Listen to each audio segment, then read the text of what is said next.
vamos a dar inicio presentando al maestro que ya se encuentra con nosotros en la sala.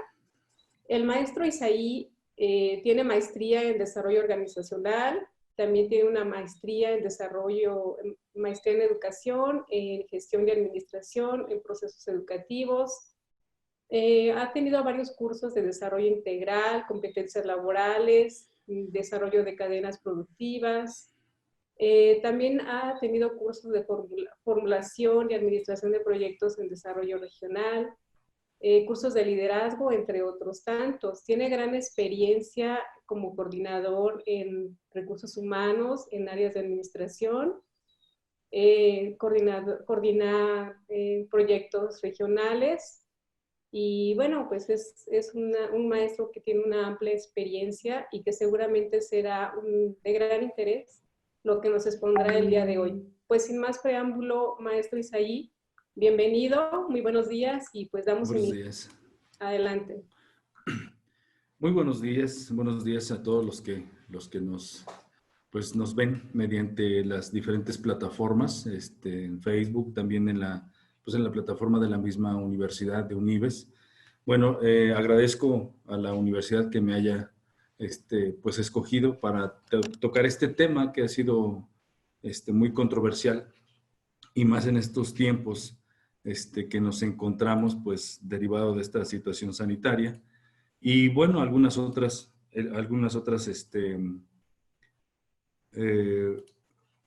tendencias que se han generado derivado del avance de la tecnología y bueno, de todo esto, estas situaciones de competencias en torno a la educación virtual. Y vamos a empezar así rápidamente para no ahondar más en detalles de contexto. Vamos a empezar directamente con el tema. El tema que voy a abordar en esta ocasión se llama seguimiento y evaluación de la virtualidad o en la virtualidad, que algunos expertos lo manejan así. Bueno, vamos a empezar. Quiero comentar, va a haber muchas preguntas y espero que se generen muchísimas más de las que yo espero, porque este tema, junto con otros que también se han integrado dentro de propuestas académicas de certificación por parte de la Unibes, pero bueno, este tema ha sido de gran controversia porque pues siempre en entornos virtuales, en la educación virtual, siempre es uno de los principales planteamientos o preguntas que se hacen cuando estamos abordando el tema de la virtualidad, que es el seguimiento y la evaluación de los aprendizajes en la educación virtual. Les comento, si existen preguntas, yo les agradecería y va a haber alguien que está ahí en el chat, la señorita Cari, que nos va a estar ahí anotando las diferentes preguntas. Si tienen alguna pregunta, pues con mucho gusto daremos respuesta a algunas de ellas y a otras que mediante pues los correos y esto se les hará llegar la respuesta. ¿Sí? Bueno, vamos a empezar. Cuando nosotros hablamos de la virtualidad, hablamos de la educación virtual, pues viene a nuestra mente una serie de interrogantes, de preguntas, ¿sí? Y una de ellas es sobre el seguimiento y la evaluación de la virtualidad. Y vamos a ir aclarando rápidamente a qué se refiere esto del seguimiento y la evaluación de la virtualidad. Pero en términos generales, cuando nosotros hablamos de este tema, ¿sí? Sobre la evaluación en la virtualidad, estamos o tendremos que estar pensando en instrumentos que nos ayuden a hacer medición y gestión de los aprendizajes. Porque hablar de la evaluación no nada más es decir, vamos a hacer que un participante en un curso, en un taller dentro de la virtualidad, vamos a emitirle una calificación que puede ser 5, que puede ser 10, que puede ser excelente, que puede ser regular, dependiendo de la escala de evaluación. No solamente se especifica sobre emitir un valor, ¿sí? Lo que aprendió, lo que no aprendió, y lo representamos en un número o en alguna escala, sino va más allá y nos vamos a dar cuenta a lo largo del tema a qué se refiere, ¿sí? este tema de seguimiento y evaluación de la virtualidad. ¿Sí? Derivado de las diferentes tendencias tecnológicas de la educación virtual, ¿sí? Y que fueron empujadas, ¿sí? Por esta situación sanitaria. ¿Sí? Platicaba en otras charlas que de repente estábamos en el 17 de marzo del 2020 y estábamos en una situación pues, social normal, digo, hablando de los que nos dedicamos a la educación y todo eso, pues estábamos haciendo nuestras planeaciones en pues esta situación presencial y teníamos nuestros materiales de apoyo y todo, ¿sí? Pero ¿qué pasa cuando llega el 21 de marzo de este mismo año? ¿Sí? ¿Qué es lo que pasó?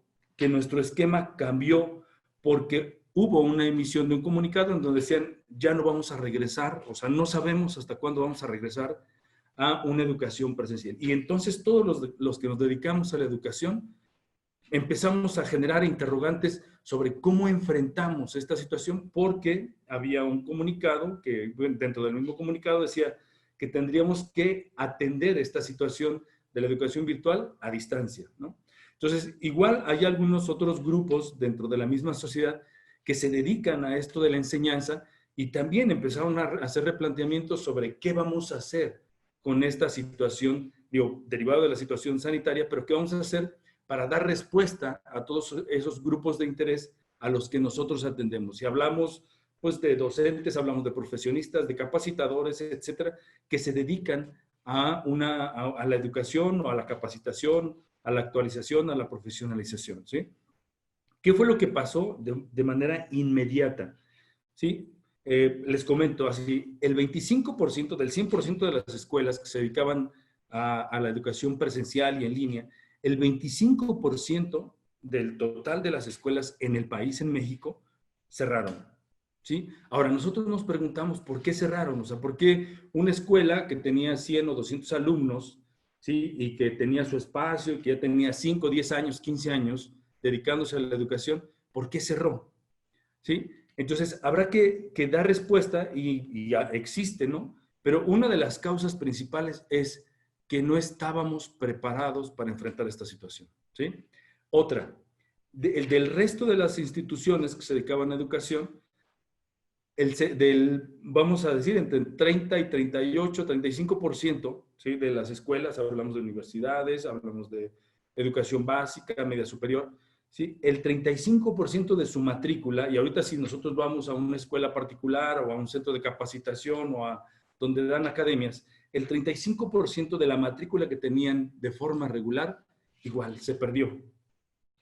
¿Por qué? Porque muchos de nosotros, como capacitadores, actualizadores, que nos dedicamos a la educación, no supimos cómo enfrentar esta situación en esta condición sanitaria y condición social, ¿sí? Entonces, se empezaron a generar una serie de interrogantes que habrá que darles respuesta. No es que se queden ahí y decimos a ver qué pasa y esperemos a ver qué nos da o qué nos ofrece la condición, la sociedad o alguna idea que se le genere al gobierno, a la educación, para que podamos dar respuesta a nuestros grupos de interés, ¿sí? Dentro de las preguntas más importantes y hablando de la evaluación y del seguimiento de la educación en línea, ¿sí? Una de ellas, bueno, ¿cómo puedo lograr aprendizajes significativos en la virtualidad? ¿Sí? Porque no solamente es hacer un cuestionario y que alguien lo conteste, ¿no? Porque hablamos de un canal en donde nosotros no podemos controlar lo que está detrás de esta pantalla, detrás de la plataforma, detrás de la educación virtual, ¿sí? Otra de ellas, bueno, pues sí habrá que dar respuesta a esto. Otra de ellas es, ahora, si yo quiero aprendizajes significativos para el contenido que estoy ofreciendo, ¿sí? ¿Cómo diseño una actividad para que realmente esa actividad se pueda realizar, ¿sí? Que alguien la pueda realizar detrás de este medio de comunicación que son las plataformas virtuales? ¿Cómo diseño una actividad? ¿Sí? Que no ha sido tan sencillo. En la educación presencial decíamos, a ver, niños, siéntense, a ver, caballeros, señores, participantes, siéntense, usted se sienta allá, tome su material, usted se sienta allá. Sí, teníamos ya una mecánica de trabajo, pero ahora cuando nos pasamos de la educación presencial a la virtual, habrá que saber diseñar actividades. La otra, que este es un tema muy importante y es un tema que se puede ampliar pues a una serie de orientaciones y de cursos, es cómo yo puedo mantener la atención del alumno, ¿sí? del participante, del estudiante, del que está atrás de la plataforma, del que se inscribió a mi curso, a mi taller, a mi academia, ¿sí? ¿Cómo puedo generar la atención? Regresando un poquito a las estadísticas anteriores de la pérdida o del cierre de las escuelas y de la pérdida de matrícula, uno de los retos más importantes, ¿sí?, que nosotros tenemos como actualizadores capacitadores es cómo logro la atención. ¿Para qué? Para dos motivos importantes. El primero, que el alumno mantenga el interés. Segundo, ¿sí?, para que el alumno esté motivado para aprender. Les comento algo así, muy general. Yo doy capacitación en escuelas, plataformas públicas, plataformas privadas, en una plataforma que yo tengo, etcétera. Así, en términos generales, la eficiencia terminal, es decir, los alumnos que ingresan a un curso y de los que terminan, ¿sí?, está entre el 25 y el 30%, y hay algunas plataformas que tienen menos del 20% de eficiencia terminal. Es decir, si entran 100 alumnos, van a salir 20 en el curso. Si entran 100 alumnos, van a salir nada más 27 o 28 de ese curso, ¿sí? Y son estadísticas que están evidenciadas en plataformas educativas de la Secretaría de Educación de los estados o de la Secretaría de Educación Pública a nivel nacional o de escuelas particulares, ¿sí? Y la pregunta es, ¿por qué la gente paga y abandona el curso? ¿Por qué la gente paga, ¿sí?, o se inscribe y deja de tener el interés sobre la temática? Porque la temática puede ser muy importante, ¿no? ¿Cómo ir a la luna en 3 pasos? Es muy importante, es un tema, si lo vemos así como un contenido de un curso, decimos, wow, en 3 pasos ir a la luna sería excelente, ¿no? Pero cuando vamos viendo cómo se desarrolla el curso, cómo son las actividades, cuáles son los recursos de apoyo, etcétera, decimos, pues para esto pagué, pues mejor pierdo mi dinero. ¿Sí? Entonces, mantener la atención del alumno, del participante que está en las plataformas no es tan sencilla. Habrá que ver qué pasa, ¿sí?, dentro de la estructura del contenido de la educación virtual, qué es lo que está fallando, que genera esos dos condiciones para el alumno. Y el siguiente, bueno, que también es parte de la temática, es cómo evalúo los conocimientos, las habilidades y las aptitudes. Muchos dicen, ¿se pueden evaluar? Sí.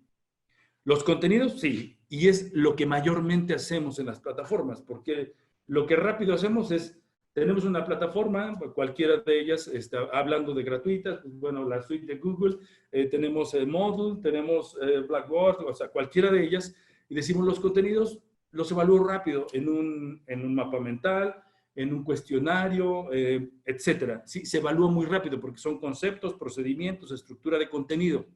¿Habilidades se pueden demostrar? Sí. ¿Por qué? Porque las estrategias que teníamos en la educación presencial también se pueden aplicar en la educación virtual, solamente que se tienen que estructurar de una forma diferente, ¿sí?, para que realmente funcionen. Y hablamos desde, no sé, proyectos de acompañamiento, podemos hablar de proyectos cooperativos, etcétera, en donde el alumno demuestra habilidades. Podemos hablar también, hablamos de un curso de cocina, pues también podemos hablar de habilidades, porque tenemos que demostrar que quien está tomando ese curso realmente ya puede realizar un procedimiento, que puede ser una habilidad, sobre calcular ingredientes, sobre estimar, no sé, la cantidad de agua, etcétera, que se necesita para una receta. Ahora, la otra también, que son las aptitudes. ¿Se pueden demostrar? Sí, sí se pueden, y se ha demostrado que sí se pueden evaluar en la educación virtual. Y más adelante vamos a platicar de manera muy general de cuál es el planteamiento que tiene, que uno de los varios ejemplos que tiene la educación virtual para poder evaluar ese tipo de conocimientos o de habilidades, ¿no? Muy bien, entonces, todos estos cambios que se han dado en torno a la situación sanitaria, en torno al avance tecnológico, a la exigencia de la sociedad, ha creado un nuevo paradigma de la enseñanza, ¿sí? No me voy a meter mucho en este rollo de los paradigmas, pero vamos a referirlo a qué es lo que exige la sociedad ante la condición social que se está dando. ¿Sí? Nosotros no queremos que nuestros hijos o que mi esposa vaya y se arriesgue a un contagio comunitario, a un contagio que pueda tener otra persona allá afuera. Yo quiero que mi esposa o mi hijo tome clases aquí. No importa lo que pase, pero quiero que tome aquí pero lo importante, quiero que aprenda, ¿sí? Entonces, se ha generado un nuevo paradigma para la enseñanza y esto ha generado cierta exigencia para los que nos dedicamos a la educación, a la capacitación o a la actualización, a esto de los entornos virtuales, ¿sí? Y estas necesidades se les ha dado respuesta. Hemos buscado un curso de tecnologías, hemos buscado cómo estructurar sistemas de comunicación para comunicarnos por WhatsApp, por Facebook, por Messenger, etcétera, para comunicarnos con los estudiantes. Hemos logrado aprender algunas plataformas educativas, hemos hecho de manera empírica o con algunos elementos de apoyo, hemos hecho planeaciones basadas en la virtualidad, etcétera. Todo esto se ha logrado, ¿sí? Muchos de nosotros que estamos detrás de esta plataforma, de este curso, de este webinar, ¿sí? Hemos logrado acercarnos a ellos, ¿sí? Y ahorita puedo hacer preguntas y alguien puede decir, sí, está esta plataforma, esta otra, ¿sí? Podemos hablar de muchas experiencias que ya se han logrado atender, pero realmente, ¿cuál es el mayor reto de la educación, ¿sí? De la capacitación, de la orientación, de los talleres, de los cursos que nosotros impartimos, nosotros como educadores, nosotros como capacitadores? Realmente, ¿cuál es el mayor reto? ¿Sí? Y les hablo que el mayor reto es que nosotros logremos que el que está detrás de la pantalla logre mayor autonomía, ¿sí? Que la señora que está tomando el curso de cocina, ¿sí? No solamente se dedique a hacer a ver videos, instrucciones, sino que sea más autónomo en su aprendizaje. ¿Por qué? Porque no hay nadie que esté a un lado de él o a un lado de ella para que le diga, oye, ese ingrediente no va. O por ejemplo, en el caso de la educación formal, ¿no? Oye, el contenido que estás tomando, ese no es, porque ese es de otro tema. O no es en esa magnitud o en esa dimensión del conocimiento, del contenido de conocimiento, sino que tiene que ser de esta manera. Entonces, habrá que ir estructurando esta educación virtual que ayude al estudiante, al participante que está del otro lado de la plataforma a ser más autónomo. Si nosotros no logramos que mediante la planeación, los instrumentos, las plataformas, las actividades, los instrumentos de evaluación, el alumno no sea más autónomo, ¿sí? Estamos en riesgo de que puede ser o que pierda el interés o que pierda la motivación o finalmente esto de la educación virtual va a decir, esto no es para mí, ¿sí? ¿Por qué? Porque no tiene una experiencia grata. Lo mismo pasa en la educación presencial, ¿no? Llevamos a nuestro hijo o nos inscribimos a un curso de inglés y que dicen que por 500 pesos al mes logramos hablar en 3 meses. Y vamos con esa idea, con esa expectativa de decir, en 3 meses voy a lograr aprender inglés y ese es mi objetivo, ¿no?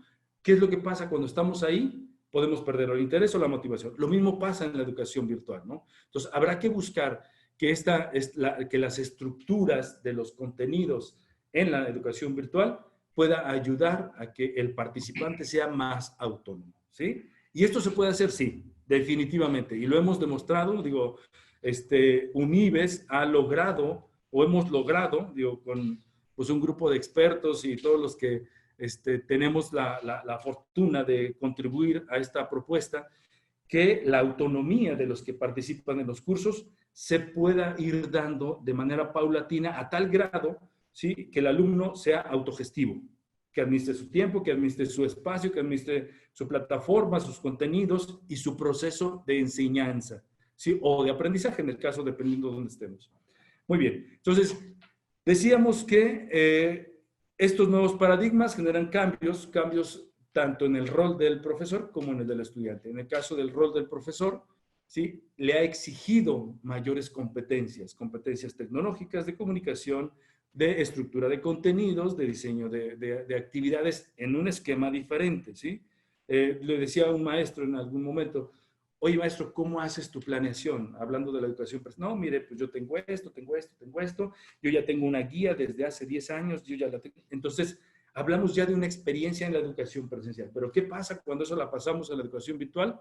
¿Sí? No, así como que es como si chocáramos contra un muro, ¿sí? Entonces, lo que habrá que hacer es buscar un mecanismo para que podamos aplicar todo lo que tenemos como experiencia presencial, pero con las diferentes herramientas, con las diferentes propuestas tecnológicas que tiene, ¿sí? Instituciones, más bien plataformas de contenidos o de educación en línea, y que instituciones como UNIBES ofrece para que realmente podamos, evitemos chocar así con un muro, sino que tengamos opciones para poder ir fortaleciendo nuestro quehacer profesional y también ofrecer de la misma manera a los que participan en nuestros cursos, o en el caso del trabajo que yo hago como capacitador, como actualizador, poder hacerlo de forma pues menos angustiante, ¿no?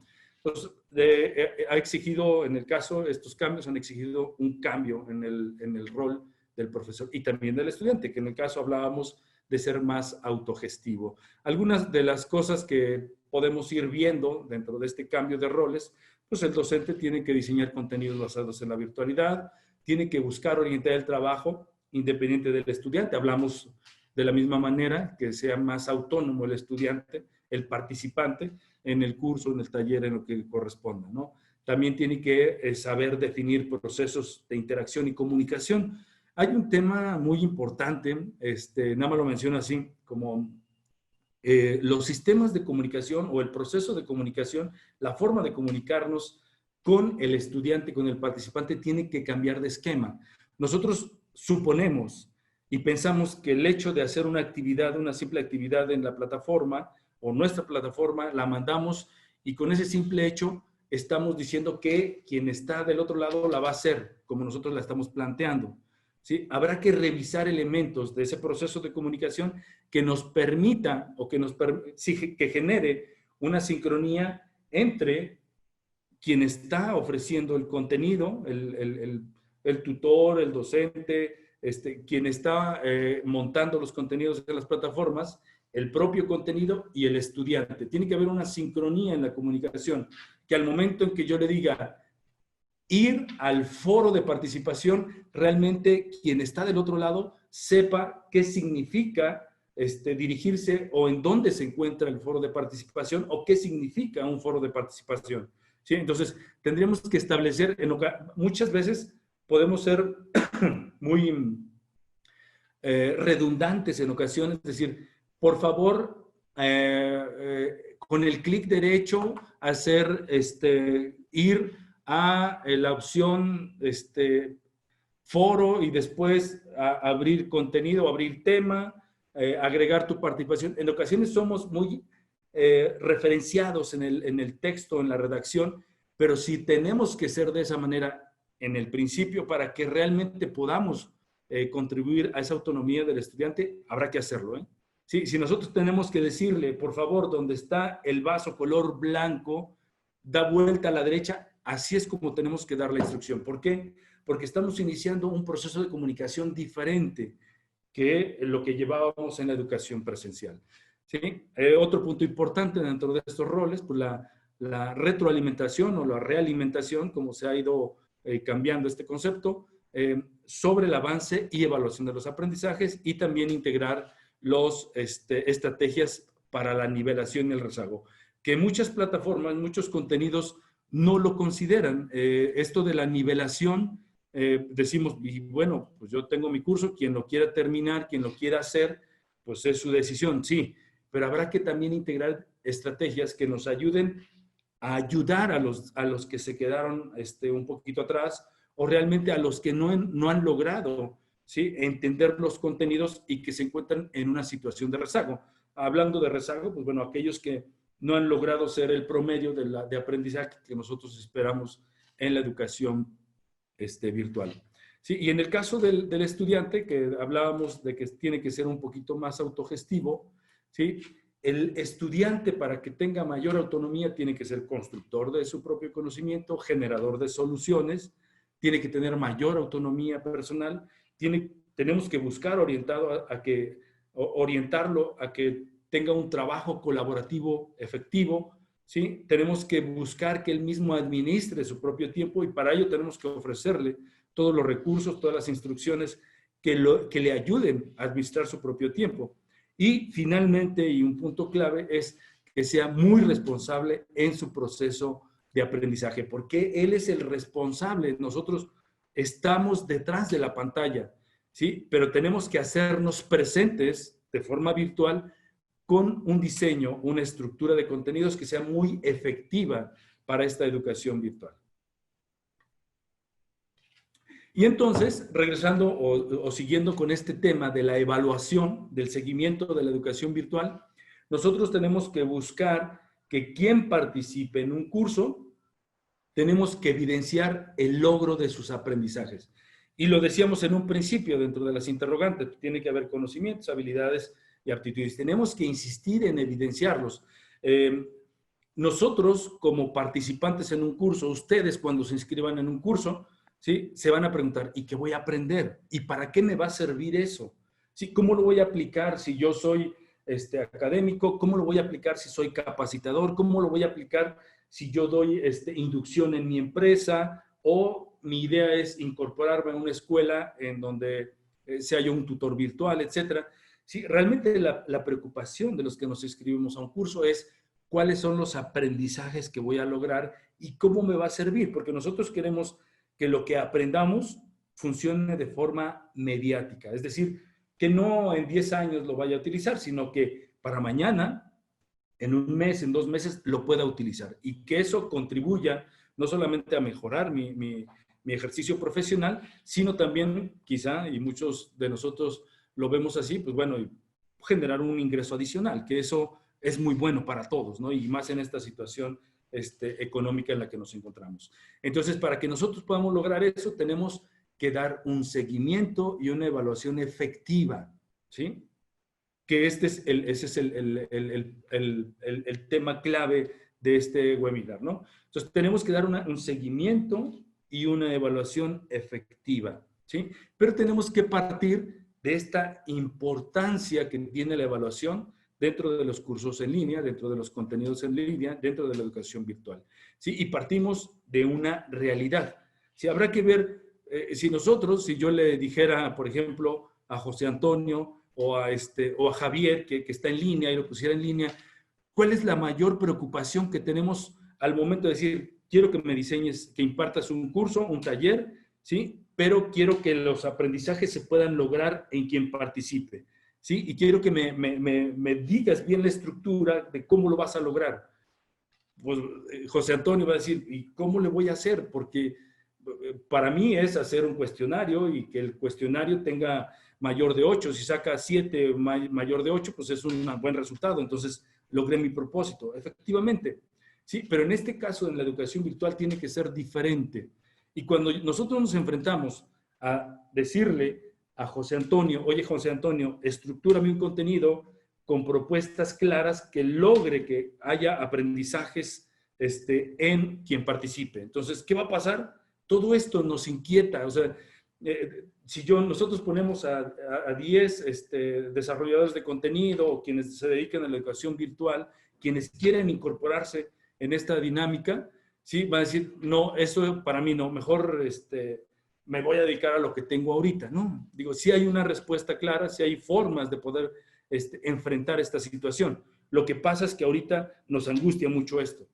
Decimos, ¿cómo lo hacemos? No lo podemos hacer. Sí, pues me dicen que hay una plataforma, que hay otra plataforma, que pueda hacer quiz, que pueda hacer cuestionarios, que pueda hacer mapas mentales, que pueda hacer una serie de recursos, pero ¿cómo le hago? ¿Cómo estructuro, ¿sí? Todos esos contenidos, todas esas propuestas que tiene la plataforma, la tecnología educativa? ¿Cómo la estructura para que realmente el resultado que me están pidiendo, que es que alguien aprenda o que tenga aprendizajes significativos, cómo lo hago?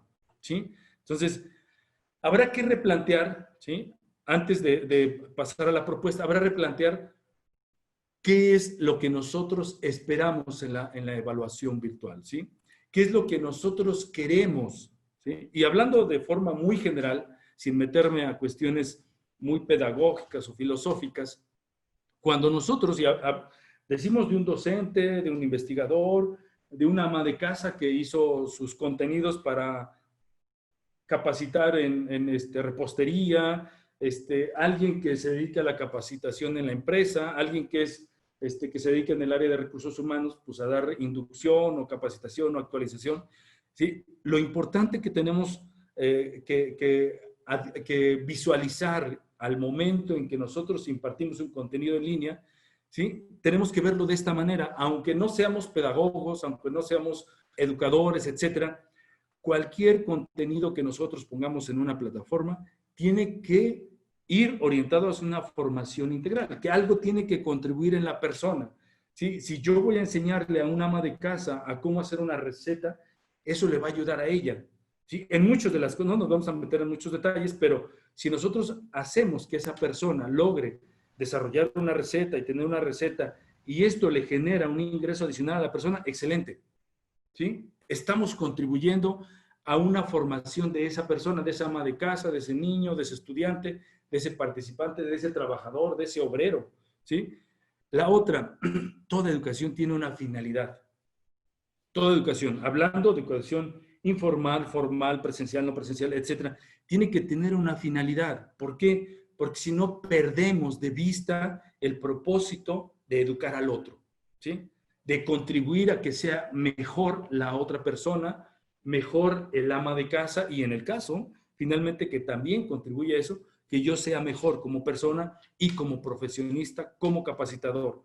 Entonces, habrá que también tomar en cuenta esta finalidad. La otra, existe una responsabilidad ética recíproca. Yo al momento en que yo me inscribo en una plataforma, pago, o en el caso, si es gratuita, ¿sí? Me inscribo y todo, existe una responsabilidad de quien desarrolló e imparte ese contenido y quien se inscribe. Por acá, digo, de nosotros que nos dedicamos a eso, decimos, bueno, y yo no nada más voy a aventar un contenido y que alguien lo vea y que me pague, no. ¿Sí? El otro, cuando yo me inscribo como participante, yo quiero obtener algo, ¿sí? Yo estoy apostando, estoy dejando, ¿sí?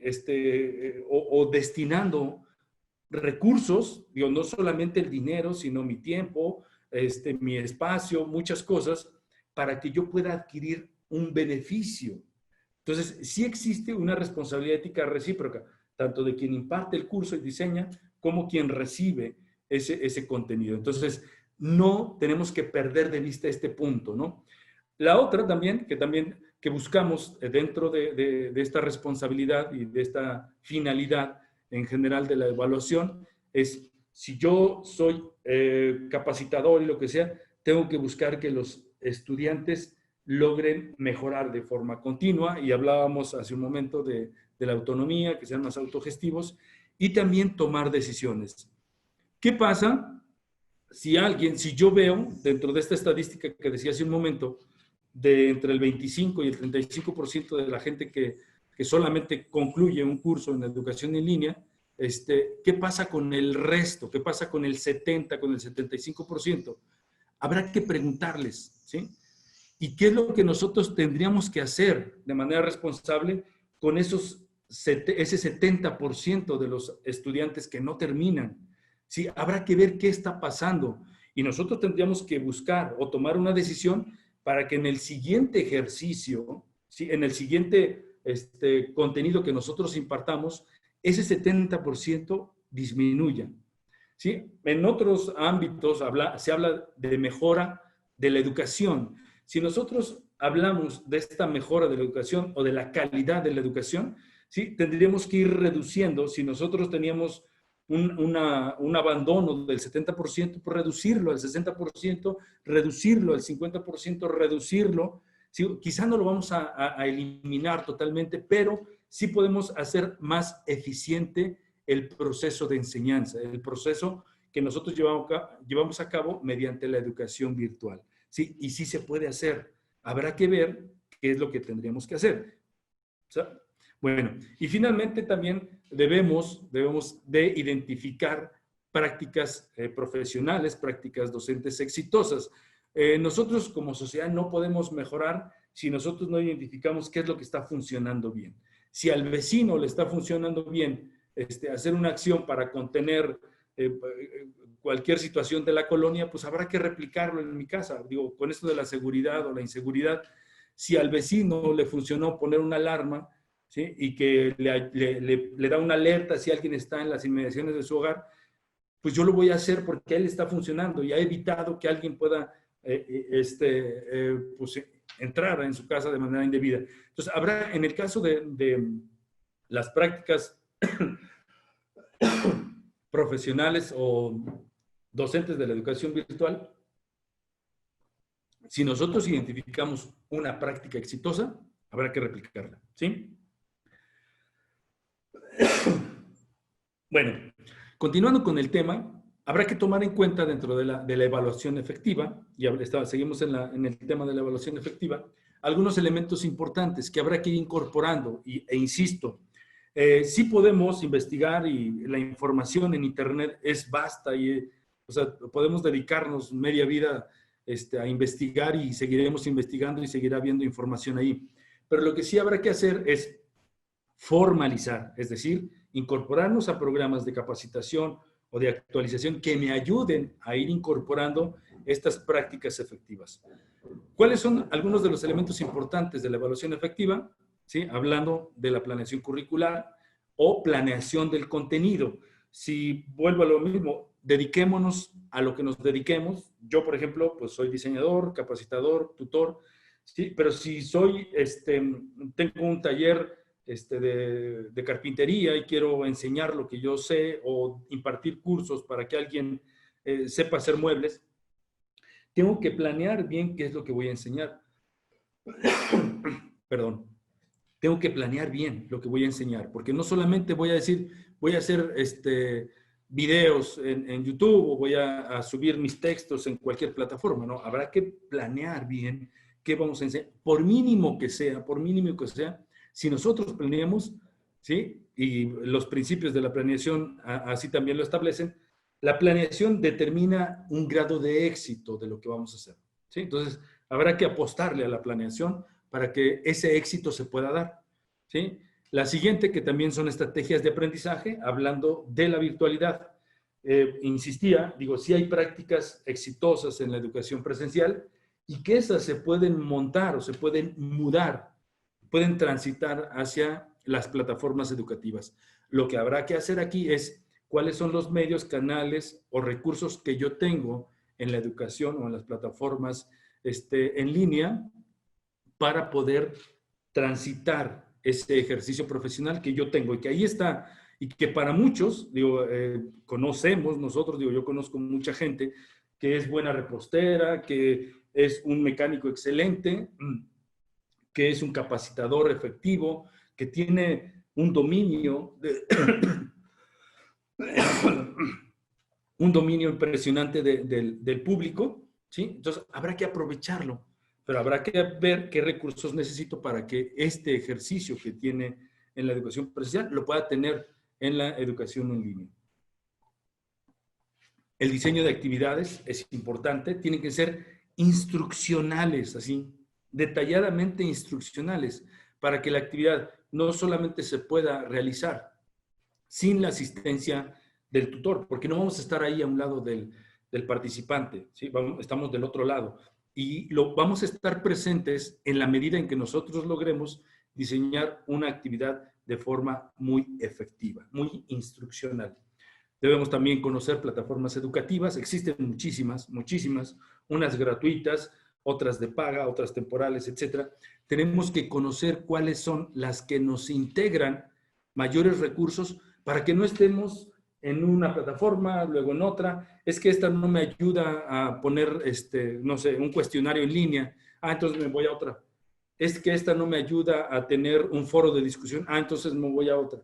Tenemos que buscar una plataforma que nos integre todos los recursos mínimos para que la educación o el curso se pueda impartir sin ningún problema o sin tener la dificultad de mudarnos entre una plataforma o una aplicación y otra. También habrá que insistir muchísimo en este proceso de comunicación. La comunicación es clave, digo, si es clave en la educación presencial, imagínense en la educación en línea, ¿no? En ocasiones hasta los términos que nosotros ponemos o cómo damos la instrucción en la educación en línea, ¿sí? Hasta eso también genera una distorsión en la instrucción o bien una orientación diferente a la que nosotros queremos darle en los contenidos que vamos a ir viendo. También habrá que enfatizar, ¿sí?, esta diferencia entre qué es evaluar, qué es calificar, qué es diferente. lo que nosotros tenemos que buscar en la educación en línea es formar personas. Y eso no lo hacemos si queremos nada más calificar y decir sacaste 8, sacaste 90, sacaste, dependiendo de la escala, sino habrá que ir evaluando, ¿sí?, mediante un proceso de formación, que es mediante el acompañamiento, mediante la retroalimentación, de tal manera que logre concluir un contenido, el participante logre terminar un contenido de manera satisfactoria y que le funcione. Sí, ya no nos podemos arriesgar. Yo creo que ya sería muy utópico, bueno, no utópico, sino ya no estamos como en los tiempos de decir, pues voy a mandar un contenido, a ver, lean el artículo tal de 105 páginas y hagan un resumen. No, eso no funciona. Eso dirían los niños, guácala, ¿no? ¿Por qué? Porque los que nos inscribimos a los cursos queremos algo así más digerido. Le decía a varios docentes que sea como Gerber, ¿sí?, que le dé pie a poder detonar el interés hacia el contenido que está aprendiendo. Yo quiero aprender ahorita cuál es el esquema general de la evaluación y de aquí, y yo espero, y les decía que ojalá haya muchísimas preguntas, ¿sí?, pero de aquí yo me puedo llevar temas que me generen interés para poder capacitarme, para poder abrir mi expectativa de conocimiento y poder alimentarla, poder obtener lo que de aquí me genere como interrogante, ¿no? Y esa es la intención muchas veces de la educación, ¿no? Habrá que ir dosificando en la medida del curso, del taller que estemos impartiendo, para que genere pues ese cumplimiento de la expectativa. Otros dos temas importantes, lo que son los tipos de evaluación. Debemos de insistir, y no es que esta tipología ya no funcione, ya no esté vigente, pero habrá que tomarla en cuenta. Hablando de la heteroevaluación, que hablamos, que normalmente es lo que hacemos, ¿no? Nosotros queremos, como tutores, como capacitadores, decir, usted pasó, usted no pasó, usted salió bien, usted salió mal. ¿Quién la hace la heteroevaluación? El docente. Sí, habrá que ir cambiando o buscando cambiar ese enfoque. La coevaluación, que en el caso se hace conjuntamente con quien participa en el proceso de aprendizaje y el docente, ¿no?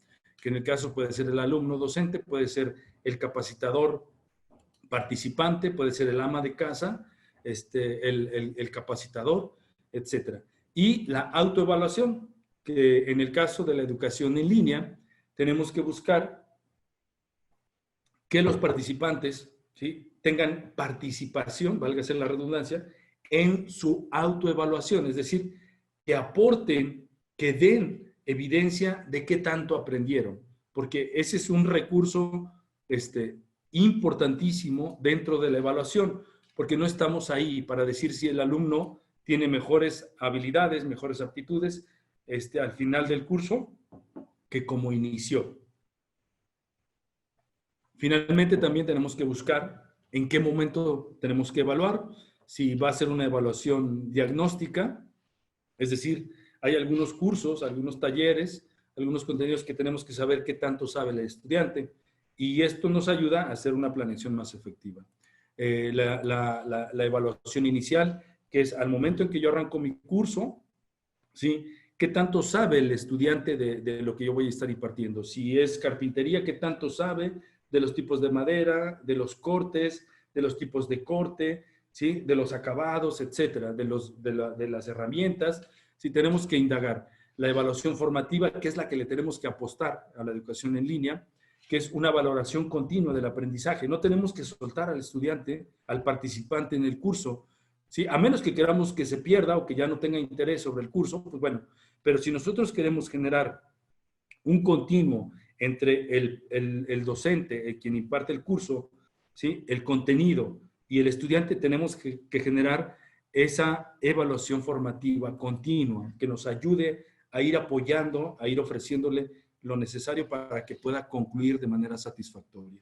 Y la sumativa, que es una cuestión más de índole administrativo, en donde al final decimos, usted salió con 9, pero 9 con todas estas evidencias que hemos logrado que se den a conocer para que logre esos aprendizajes, ¿sí? Que logre dominar la receta, que logre hacer los cortes en carpintería de una manera correcta, ¿sí? Los acabados correctos, etcétera. O bien, si hablamos de contenidos, que realmente se evidencien los conceptos, en el caso, los conocimientos, las habilidades y las aptitudes, ¿sí? Entonces, estos temas también ayudan a que podamos ir abonándole, ¿sí? A este propósito de la educación en línea.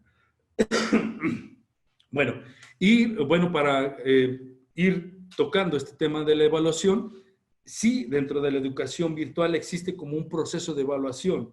En la educación presencial también lo existe y existe ya mecanismos y estructura sobre el proceso de evaluación, pero en el caso de la evaluación en línea, ¿sí? Les doy a conocer 5 pasos muy generales que nos van a ayudar a como tener una expectativa de cómo tiene que ser la evaluación en estas plataformas, ¿no? Hablábamos, insistimos en la planeación, ¿sí? Ahí está, definir los objetivos, la bibliografía o el contenido que se va a impartir, las estrategias tanto de aprendizaje como de evaluación, los recursos que vamos a utilizar. Eso lo tenemos que considerar dentro de la planificación. También tenemos que saber construir los materiales y los recursos que voy a utilizar en la plataforma. Decíamos, las actividades, diseñar recursos de acompañamiento de aprendizaje, que un video, que una presentación como la que estamos viendo ahorita, una instrucción, una imagen, etcétera. Tenemos que diseñar esos recursos. Tenemos que elaborar instrumentos de evaluación. Digo, finalmente, este webinar es para el seguimiento y la evaluación. Entonces, tenemos que diseñar de manera muy efectiva y en coherencia con lo que estamos planteando previamente, los instrumentos que me van a ayudar a evaluar. Y el punto importante, que es la última diapositiva que vamos a ver, sobre la retroalimentación y seguimiento. Si nosotros no integramos estos 2 puntos en nuestros contenidos, ¿sí? Tenemos el riesgo de abandono de los participantes.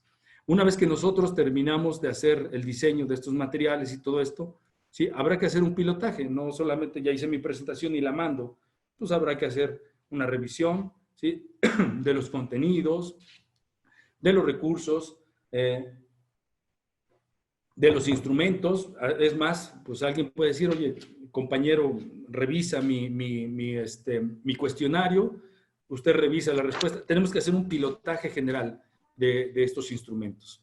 En la fase de la aplicación, que es cuando ya pongo en marcha todo mi proceso de evaluación o todo mi contenido de la plataforma, ¿sí? Tenemos que establecer instrucciones muy claras para quien va a asumir la evaluación, establecer fechas y horarios, también que nos permita ir estableciendo. Digo, en el caso de la evaluación no podemos dejar una evaluación hablando de una evidencia de los contenidos que se van a evaluar o de los aprendizajes que se han logrado, no lo podemos dejar abierta. Tenemos también que establecer tiempos. ¿Por qué? Porque también estamos evaluando aptitudes por parte del participante. Y en el caso, pues integrar todos estos resultados de la evaluación, que habrá que también estar muy al pendiente de cómo vamos haciendo la integración de la información, porque no la podemos dejar así nada más en la plataforma y decir,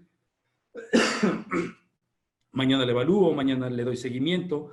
No tenemos que provocar que los participantes, oiga, profe, ¿cuándo me evalúa? Oiga, no que me iba a mandar mi resultado, oiga, ya tenemos 3 días y no me dice nada, ¿sí? Tenemos que establecer, insisto, en un proceso de comunicación que nos ayude de manera efectiva a darle un seguimiento continuo a los contenidos y a la evaluación, hablando del tema, ¿sí? Y bueno, regresando ya para ir casi concluyendo con este tema, ¿sí? La educación virtual, decíamos, tiene que buscar una autonomía en el participante, pero la evaluación virtual tiene que evidenciar el logro de los aprendizajes, ¿sí? De lo que el participante logró adquirir, ¿sí? Tenemos que insistir en eso.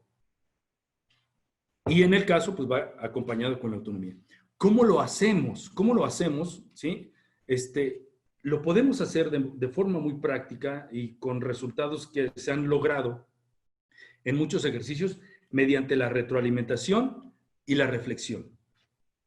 ¿Quién hace la retroalimentación o quién da pie a estructurar un sistema de comunicación y hacer una retroalimentación efectiva? El docente, quien está impartiendo el curso. El capacitador, ¿sí? Diría alguien, pues el youtuber, el que está ofreciendo los contenidos, él es el que da la retroalimentación. Y la reflexión, digo, hablando del término de reflexión, ¿sí? La reflexión es enfrentar al estudiante, en términos pedagógicos se llama una crisis cognitiva. Es decir, si a mí me preguntan de un curso que yo tomé sobre los 3 pasos para ir a la luna, si a mí me preguntan que yo narre en un texto de 2 o 3 cuartillas cómo yo enseñaría a otros para que puedan aprender lo que yo logré aprender en esos 3 pasos para ir a la luna, si yo logro explicarles y que sea muy coincidente con los contenidos que yo logré, ¿sí? Estoy enfrentando, ¿sí? Mi propio aprendizaje, mi propio proceso de aprendizaje, ¿sí? Y esto lo vemos cuando en la educación presencial le decimos a un niño, a ver, tú explícale a tus compañeros cómo le hiciste para resolver la ecuación de segundo grado. Así pasa. ¿Sí? Entonces, el niño se enfrenta a una crisis cognitiva en donde dice, primero hizo y le decimos, tienes 10 minutos para preparar la explicación. Y lo que hace el niño, dice, primero hice esto, luego hice esto, luego hice esto. ¿Qué está haciendo? Está integrando el conocimiento, está demostrando el conocimiento que ha logrado. Si él le explica y el otro entiende, ahí se quedó el aprendizaje, ¿eh? Ya hemos logrado el éxito de la educación, que es adquirir un aprendizaje que le va a servir en ese momento, en otro momento, cuando vaya a la tienda, hablando del niño, cuando vaya a otro nivel educativo. Entonces, cuando nosotros lo enfrentamos a una reflexión, a esa parte de crisis cognitiva y que estructura lo que ha aprendido, sí, hemos logrado un aprendizaje, ¿sí? Ahora, ¿cómo lo hacemos? ¿Cómo lo hacemos? Y ya para cerrar con el tema, ¿cómo lo hacemos en la educación virtual? ¿Sí? Aquí les voy a poner un ejemplo y enfatizo la retroalimentación y la reflexión. Hay una estrategia de enseñanza que se integra dentro de las planeaciones o los contenidos en la educación virtual, que son los portafolios electrónicos de evidencias. ¿Sí? Estos plataformas funcionan igual como en la educación presencial, ¿sí? En donde en la educación presencial, pues una serie de experiencias que tuvo el estudiante, hizo un resumen, hizo ejercicios, hizo una investigación de campo, hizo una entrevista, todas esas son evidencias. En el caso de la educación virtual es muy semejante, ¿sí? Es muy semejante porque tenemos actividades que generan evidencias. Una actividad que nosotros ponemos en la plataforma, en educación virtual, tiene que generar una evidencia, ¿sí? Si decimos, por favor, usted diseñe un cuadro sinóptico que integre todos los elementos de este tema, esa es una evidencia. Elabore un foro de discusión con sus 3 compañeros sobre esta temática y hagan una conclusión, esa es una evidencia, ¿sí? Vaya y tome fotos a su comunidad y explique cómo está la orografía de su comunidad, esa es una evidencia, ¿sí? ¿Qué hacemos con esas evidencias? ¿Qué hacemos? ¿Sí? Al momento en que nosotros estamos evidenciando por parte del estudiante, del participante, qué es lo que ha logrado, ¿qué es lo que nosotros tenemos que hacer de este lado? Hacer una retroalimentación sobre esa evidencia. Porque esa evidencia no solamente demuestra que se ha cumplido una actividad, sino demuestra que se ha buscado acercarse al contenido y ha logrado el estudiante adquirir cierta parte del contenido, ¿sí? Ya sea conceptual, ya sea estructural o habilidades, etc. ¿Sí? Entonces tenemos que darle una retroalimentación, decirle, ¿vas bien? ¿Y por qué vas bien? ¿Y qué te falta? ¿Sí? Nosotros tenemos que integrar. Ahora, ¿cómo lo hacemos? Existen muchas formas, ¿sí? Puede ser en texto, puede ser en audio, puede ser en video, ¿sí? Que las plataformas todo eso ofrecen, ¿sí? ¿Cómo lo hacemos? ¿Cuál es el canal? Los foros virtuales. Los foros virtuales utilizados de manera efectiva, son un canal y una forma de establecer un sistema de comunicación efectiva y, en el caso, evidenciar un proceso de retroalimentación que ayude al docente darle a conocer la información necesaria al participante, de tal grado que pueda demostrar que el estudiante ha logrado cierto avance, o en su caso tendría que ir reforzando algunos contenidos, y a su vez el participante demostrar en ese foro, ¿sí?, que está conociendo esa información y tomar acciones para procesos posteriores, ¿no? Y estos foros virtuales, que son canales muy efectivos, ¿sí?, tienen que establecer una forma clara de cómo el estudiante o cómo el participante demuestra esa reflexión de su aprendizaje, ¿sí? Y en cualquiera, ahorita podemos decir, y yo que soy, vuelvo a lo mismo, yo que soy carpintero, ¿cómo le hago para hacer esto? ¿Cómo le hago para la retroalimentación? Sí se puede, ¿sí? Lo podemos hacer en la medida en que nosotros realmente estructuremos, ¿sí?, con todos los recursos que da las plataformas virtuales, podemos estructurar los elementos esenciales, básicos y fundamentales que nos permitan hacer estos dos brincos, de la retroalimentación a la reflexión. Y cuando nosotros, como participantes, enfrentamos una reflexión, esa crisis cognitiva, ¿sí?, en el que nos enfrentamos realmente a evidenciar lo que hemos aprendido, ¿sí?, vamos a ir reforzando y, en el caso, estructurando nuestro propio conocimiento, ¿sí?, o nuestra propia práctica, o las habilidades que hemos adquirido en el curso, en el taller, en la asignatura, en cualquiera de los contenidos que podamos estar montando en la educación virtual, ¿sí? Entonces, este es un ejemplo de tantos que podemos abordar de cómo nosotros podemos estructurar un sistema, un proceso para evidenciar que un participante logró los aprendizajes, insistiendo en que todo esto va a ayudar a que exista un interés en el contenido que se inscribió el participante, y, en el caso, genere una motivación continua para que no abandone su participación en un curso, en una asignatura, en una carrera, o en su caso, pues que se pueda profesionalizar todo aquel que quiera participar en la educación virtual. Y bueno, concluyo agradeciendo pues la atención. Espero no haber sido tan rápido, no haber ido tan rápido en estos temas. El tema es muy amplio, es muy interesante. Insisto, la UNIBES ofrece este tipo de capacitación, y lo ofrece como un paquete integral, ¿sí?, que le da al participante una certificación. Es decir, que es capaz y que puede ejercer cualquier tipo de educación en cualquier modalidad y dimensión de contenidos, que puede participar en esta educación en línea, no solamente de forma muy efectiva, sino de forma profesional, ¿sí?, y que impacte a esos interesados en algún contenido. Y le agradezco a la UNIBES el darme este espacio para explicar este tema, ¿sí? Los dejo con nuestro moderador para continuar con la serie de preguntas y respuestas. Muchísimas gracias a todos los que están en línea todavía y que pues están interesados. Vemos muchos interesados en estos procesos de capacitación. Muchas gracias. Gracias a usted, maestro Paín. Muy interesante el tema sobre los procesos de evaluación, y sí tenemos algunas preguntas para usted. Pregunta el alumno Tors Coxenteje: ¿de qué manera se pueden hacer adecuaciones a nivel secundaria? Secundaria, ok. Mire, bueno, es ya de el cambio que se dio o que se está dando.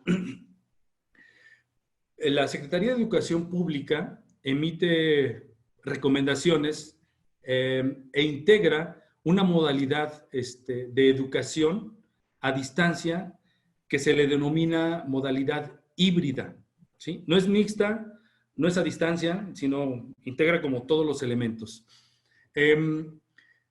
la adecuación de una planeación para nivel secundaria, secundaria general, porque ahí tenemos telesecundaria, tenemos también otras modalidades que en el caso de la educación privada se da un tanto diferente, pero hablando de la educación secundaria general, de la educación, de nivel de educación básica, ¿sí?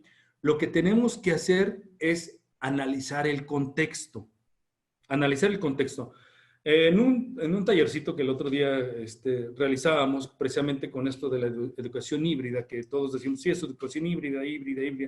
Híbrida tiene que ser, pues, que utiliza una televisión abierta para ofrecer contenidos, que ofrece también una plataforma educativa para asistir a la educación, que utiliza medios de comunicación como es el teléfono, el WhatsApp, el Messenger, cualquier otro. ¿Sí? Entonces se integra como de un poquito de todos y en su caso también se integra elementos de presencial, ¿no? En donde el papá o el estudiante va y recoge sus libros y esos libros también le sirven de apoyo.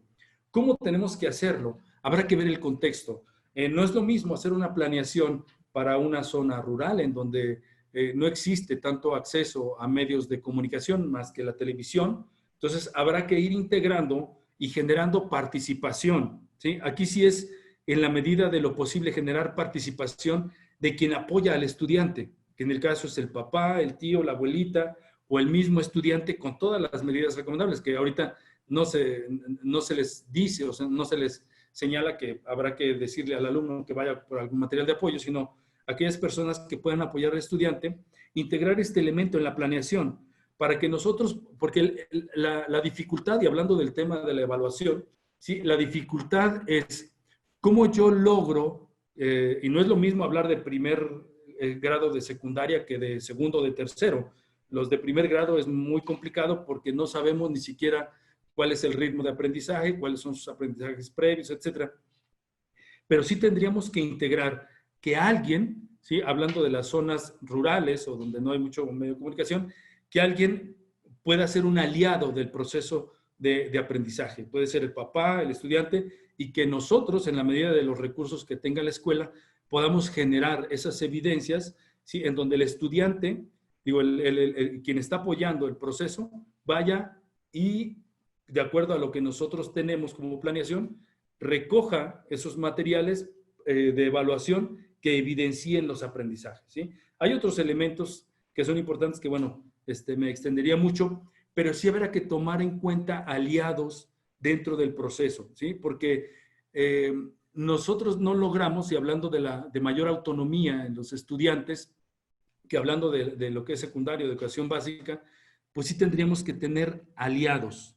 Aliados. Digo, sabemos que en ocasiones hay regiones donde los papás, ni el abuelo, ni los tíos saben leer y escribir, ¿sí? O carecen de muchas habilidades para leer y escribir, pero lo que sí podemos hacer es instrucciones que el alumno pueda seguir para su evaluación. Digo, insistiendo en la evaluación, hay otros elementos de la planeación y todo eso, pero sí tenemos que tener aliados para que podamos canalizar estos instrumentos de evaluación y que nos demuestren que ese estudiante está aprendiendo. Porque de otra manera, pues bueno, sí los libros nos dicen, nos apoyan y eso, sí podemos darles como una guía, una referencia mediante las instrucciones que da la misma televisión, pero no nos van a ayudar a evidenciar realmente el aprendizaje. Si nuestra preocupación es el aprendizaje, sí, tenemos que establecer aliados, ¿sí? Para que esto pueda funcionar. Muy bien, muchas gracias. Angélica Galarza, ¿cómo podríamos trasladar esto a una educación virtual con estudiantes de educación básica? Bueno, más o menos lo que decíamos hace un momento, hablando de la evaluación, hay otros temas que es la planeación, la dosificación de contenidos, las estrategias de aprendizaje, muchos otros que, pues, hay otro ponente después de un servidor, entonces no quisiera extenderme.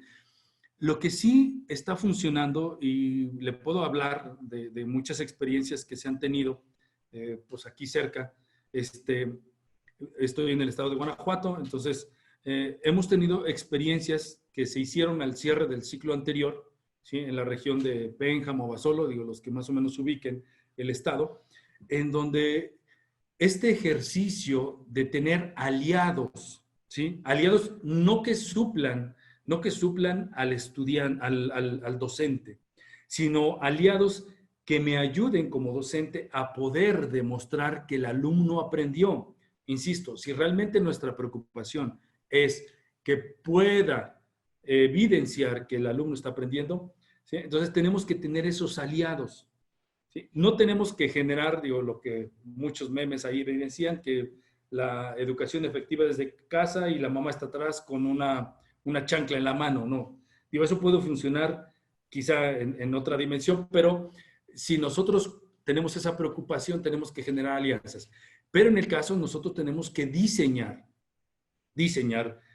tanto instrucciones de actividades como instrumentos de evaluación que vayan acompañados con los contenidos y con lo que está ofreciendo, porque, pues, bueno, es otro tema muy polémico con lo que está ofreciendo la televisión en línea, o en el caso, apoyarse mucho de los libros que tienen los estudiantes, pero diseñar estrategias que nos ayuden a evidenciar, ¿sí? Pero para esto tenemos que tener aliados. No hay otro más que tener aliados que nos ayuden a canalizar pues todos estos instrumentos, todas estas actividades e instrucciones que le den al estudiante, ¿sí? La forma de demostrar lo que él está aprendiendo. Es un reto, sí, es un reto muy grande porque hay otros elementos antes que la evaluación que habrá que tomarlos en cuenta, ¿no? Muy bien. Marta y Yasmín, se tendrían que sacrificar contenidos para poder desarrollar autonomía en el estudiante y el aprendizaje de contenidos. Ay, ay Dios, sacrificar, no sé si sea el término, de sacrificar. Tenemos que sintetizar, quizá. Tenemos que generar contenidos detonantes, o son como pivotes de contenido. Por ejemplo, voy a hacer una referencia a esto que nos están preguntando. Por ejemplo, si ustedes ven la diapositiva que tenemos en pantalla, ¿sí? ¿Qué es lo que hago aquí?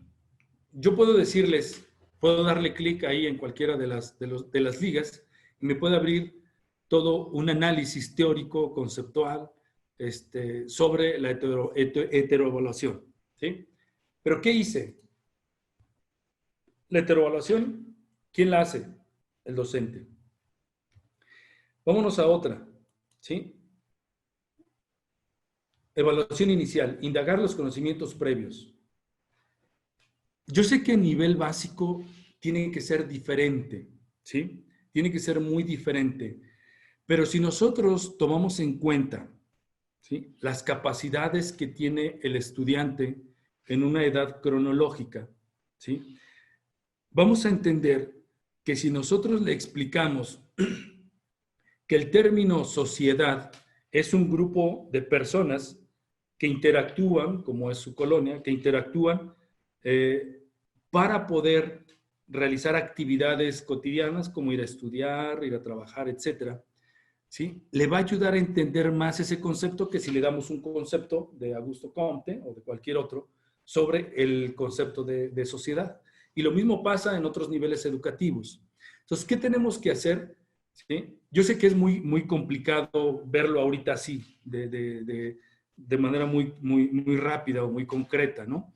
Pero lo que tenemos que hacer, así en esos términos, y lo voy a hacer como una semejanza, es hacer Gerber, como Gerber, digo, perdón por decir marcas, pero como Gerber, para que el alumno, en una cucharadita, digo, haciendo una connotación, pueda alimentarse, degustarlo, ¿sí?, disfrutarlo y que después quiera más.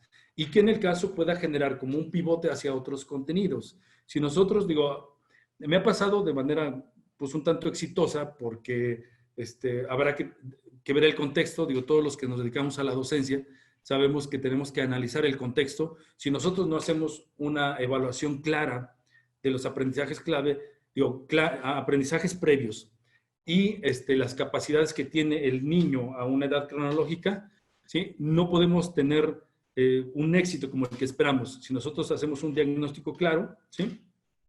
Esto nos va a permitir a decir cómo nosotros inducimos y cómo nosotros ofrecemos ese Gerber, esa probadita de conocimiento, para que el alumno se pueda interesar y esté satisfecho de lo que está adquiriendo, ¿sí? Entonces, sí habrá que tomar en cuenta un diagnóstico claro, sí habrá que hacer como una síntesis de esos contenidos e ir orientando, y insisto, y sí se puede hacer, ir orientando todas las actividades o las acciones que hace el docente a generar mayor autonomía en el estudiante. Y hablando de educación básica, recordemos, los que somos docentes, habrá que insistir en las capacidades que tiene la mente, las capacidades pues tanto básicas como superiores, que eso genera mayor autonomía en los estudiantes. Eso va a generar mayor autonomía, ¿sí? Entonces, espero darle alguna pauta de la pregunta,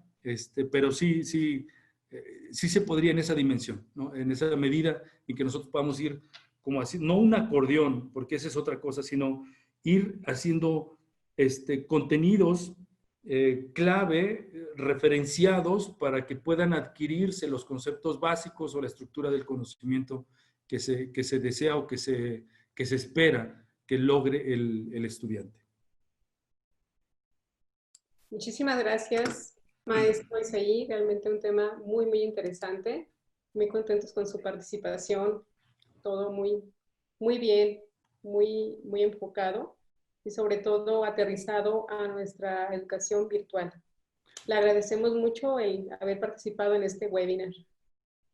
Muchas gracias a todos y pues bueno, cualquier otra pregunta por medio de la plataforma que me la harán llegar y con gusto pues les ofreceré la respuesta, esperando que pueda contribuir pues a esta angustia que sí tenemos, muchas preocupaciones sobre cómo evaluar, cómo enseñar, cómo orientar contenidos, cómo orientar conocimientos, ¿no?